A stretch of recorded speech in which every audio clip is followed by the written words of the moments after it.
Bonjour, c'est Dr Marina Ouad Sabra de l'Université libanaise. Ça, c'est la troisième partie du chapitre des machines à courant continu en charge. Là, je vais expliquer le fonctionnement moteur. Donc, si vous regardez la structure de la machine, c'est exactement la même structure. Nous avons ici considéré que les courants dans le rotor vont rester dans le même sens. Mais ce qui va changer, effectivement, c'est la direction de la rotation. Et donc, si on veut regarder l'équilibre ou la différence entre les équations de la génératrice et les équations du moteur, nous allons voir que lorsque nous allons permuter notre machine entre le fonctionnement génératrice et le fonctionnement moteur, il y a une des deux qui va changer. C'est soit la direction de la rotation, soit la direction du courant du rotor. Et donc, si vous voulez analyser en termes électriques, vous auriez préféré d'utiliser en fait que le sens de rotation mécanique va rester le même, mais le sens du courant va changer parce que entre source et charge, c'est effectivement le sens du courant qui va changer et parfois ça c'est le cas. Mais pour les figures que nous avons ici, c'est plus facile d'expliquer ça en considérant que le sens du courant ne change pas et la rotation va tourner. Et ça, c'est aussi correct. Et donc, si nous revenons ici sur cette image-là, celle où nous avons discuté de la réaction d'induit, nous pouvons voir ici que ça, c'est exactement le même schéma. Ils ont simplement dit que si nous sommes en génératrice, donc ça c'est le sens de variation, et si nous sommes en moteur, ça c'est le sens de variation. Donc ça c'est il faut juste permuter, faire la symétrie par rapport à l'axe du milieu. Et donc, ça sera les cordes polaires d'entrée, ça sera les cordes polaires de sortie. Donc là, nous avons pour le cas génératrice une corbe polaire d'entrée qui est plus basse, une corbe polaire de sortie qui est plus élevée. Dans le cas moteur, nous aurions des cordes polaires d'entrée qui sont plus élevées et les cordes polaires de sortie qui sont plus basses. Au résultat, à la finale, ça va revenir au même parce que ce que nous regardons à partir de ça, c'était effectivement la variation du point où le champ s'annule et de la force électromotrice totale générée ou bien la force électromotrice totale qui sera à l'intérieur de la machine. Et ça, nous allons le voir. Donc, nous passons au couple et vitesse dans une machine à courant continu moteur. Et là, il faut voir qu'il y a une différence. Donc, ici, au lieu que V soit E moins RI, V égale RI plus E. E, c'est toujours E en charge, donc avec la réduction du champ lorsque la machine n'est pas compensée. EC va garder la même expression. C égale E moins la chute magnétique. Et donc ça, c'est aussi, ça ne change pas. Mais dans l'expression de la relation entre la tension et la force électromotrice, là, nous pouvons toujours voir que dans le moteur, la tension est plus grande que la force électromotrice. Et ça, c'est logique. Nous allons donner de l'électricité à la machine. Il y a la chute ohmique et puis il y a la force électromotrice générée à l'intérieur de la machine. Et donc, notre bilan de puissance va aussi permuter de sens, et ça, c'est logique. Nous avons toujours RF et F carré qui est l'énergie investie dans le stator, sauf si c'est un aimant permanent. Nous avons l'énergie électrique, les pertes électriques, la puissance électromagnétique à l'intérieur de la machine, les pertes magnétiques, les pertes frottement-ventilation et puis la puissance sortie qui est la puissance mécanique. Là aussi, en négligeant les pertes mécaniques et magnétiques, le bilan de puissance devient puissance utile égale VI moins RI carré et nous pouvons voir que la relation entre le couple et le courant, la vitesse et les paramètres électriques. Donc, nous allons les voir. La puissance mécanique étant EC fois I, donc la puissance mécanique, c'est VI moins RI carré. Le couple, c'est la puissance mécanique divisée par 2π1, puisque puissance mécanique égale 2π1c. Et donc, nous prenons l'expression de EC, nous la remplaçons ici. Nous avons une certaine constante, K1, qui est tout ça, N sur P sur 2π, multiplié par phi, multiplié par I. Et donc, pour un flux constant, le couple est proportionnel au courant. Pour la vitesse est V moins RI sur N sur P phi. Et donc, elle est V moins RI sur une autre constante K2 multipliée par phi. Et nous pouvons avoir une relation entre K1 et K2. L'important, c'est de ne pas confondre et dire que ça, c'est la même constante. Il y a juste un facteur de différence. Et donc, nous pouvons voir ici vraiment que la vitesse est proportionnelle à la tension. Elle est effectivement parfaitement proportionnelle à la force électromotrice. Mais comme cette résistance est une résistance interne, nous pouvons la négliger, en gros, pour voir que la variation de la vitesse dépend pratiquement de la variation de la tension et non pas du courant. Et ça, on va le voir dans les schémas plus tard. Mais nous pouvons dire ici qu'il y a une séparation entre la relation couple-courant et la relation vitesse-tension.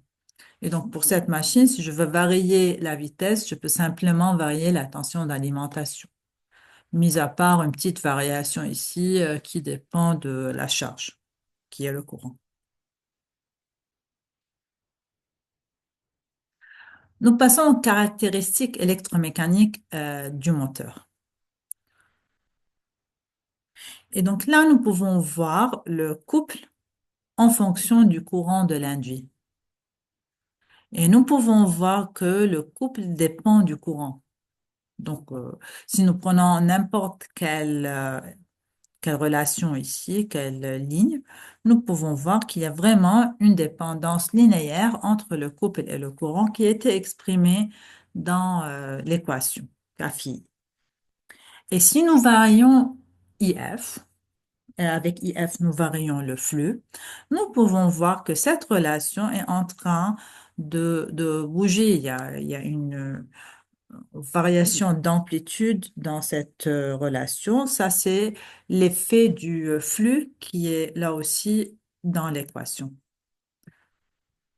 Mais il faut savoir très bien, et vous le savez, que la variation du flux est limitée. Et comme nous avons dit avant, la variation du flux, si nous l'augmentons, nous sommes en train de rentrer dans la saturation. Si nous diminuons trop le flux, nous sommes en train de mal utiliser la machine. Donc, nous sommes en train d'avoir une grande machine avec une efficacité qui est faible. Et donc, c'est pas vraiment la méthode de varier le couple. C'est en fait, il faut garder le flux constant et la variation du couple, c'est d'habitude, c'est quelque chose qui vient de la charge. Donc, si je suis dans un ascenseur, par exemple, c'est le nombre de personnes qui sont à l'intérieur. Ça, c'est le couple qui va être sur le moteur et systématiquement, le courant va changer proportionnellement.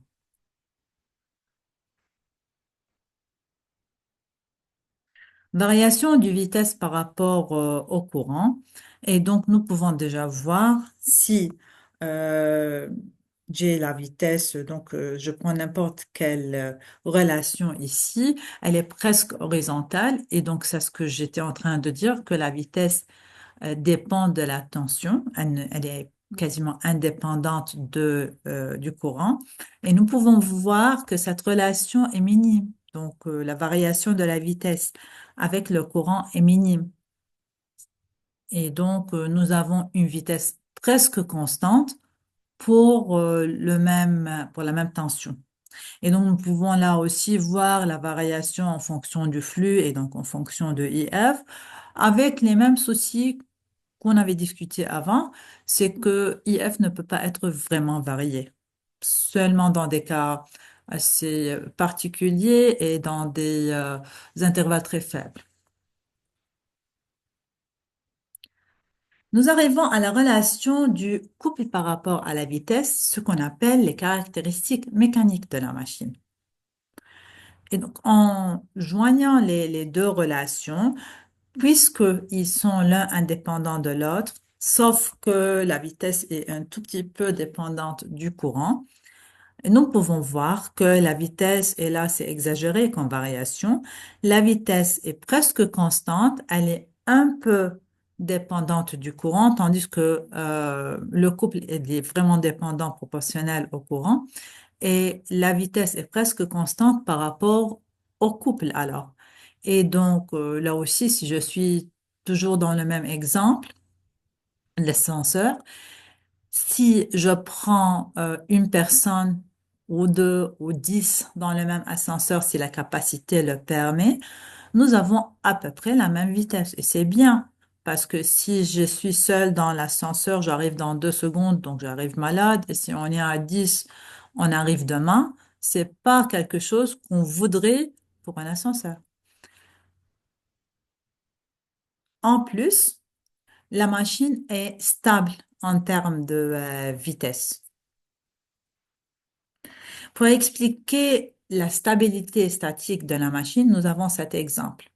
Et donc, nous avons en noir la fonction de la machine, l'équation, la relation entre le couple et la vitesse. Il faut faire attention ici, le couple, c'est sur l'axe des X.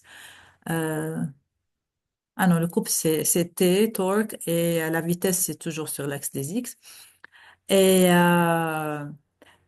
la variation en rouge, c'est la variation de l'équation de charge et ça dépend du type de machine. Et donc, ça, c'est pas une charge qui est constante, ça, c'est une charge qui dépend de la vitesse. Et donc, une charge qui augmente avec la vitesse, un couple qui augmente avec la vitesse ressemble à un ventilateur qui, lorsque sa vitesse augmente, il y a plus de résistance d'air et donc le couple résistif augmente. Ça, c'est un exemple, mais il y a d'autres. Et donc, si on regarde ça, et si la vitesse décroît pour une raison ou une autre d'un tout petit peu, ce qui va arriver, c'est le point de fonctionnement va bouger à gauche et nous aurons la fonction du couple moteur plus grand que le couple résistif. Et donc, la machine va accélérer pour arriver au point de stabilité qui est le point milieu. Et si on a de l'autre côté Si on a de l'autre côté ici une augmentation de la vitesse pour une raison ou une autre, nous avons le couple résistif plus grand que le couple moteur et ça va emmener là aussi le point de fonctionnement sur le point de stabilité. Et ça, ce qu'on appelle une machine qui est stable.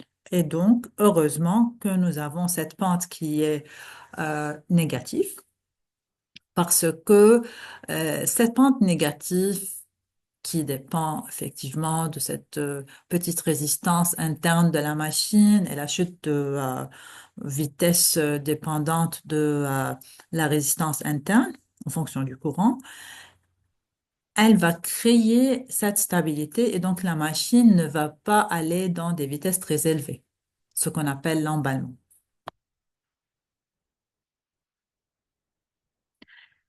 Ce que je discute là, c'est en fait l'effet de la saturation. Et donc, en saturation, nous avons une équation qui n'est plus linéaire. Nous avons le flux qui n'augmente plus ou augmente moins. Donc, ça, c'est une courbe qui augmente et arrive à une certaine stabilité. La vitesse, parce que le flux est dans le dénominateur de l'équation, va augmenter. Et si on veut regarder ça, c'est une pente qui, là, dans la relation couple-vitesse, au lieu d'être une pente qui est négative, ce qu'on venait de dire qu'elle est très bien pour la stabilité de la machine, en saturation, en fait, c'est une relation qui s'inverse de sens. et qui arrive à une machine qui est instable. Donc, si cette machine, on la met pour changer la vitesse, pour changer le couple, on a varié le flux, on a augmenté le flux, on est bien dans la saturation. N'importe quelle petite variation de la vitesse va nous emmener dans un emballement. Donc, si la vitesse augmente pour une raison ou une autre, elle va continuer à augmenter sans arrêt, ce qui va casser la machine. Et donc, si cette machine risque de tomber dans une saturation ou de fonctionner en saturation, il faut bien un système de sécurité pour arrêter la machine au cas d'emballement.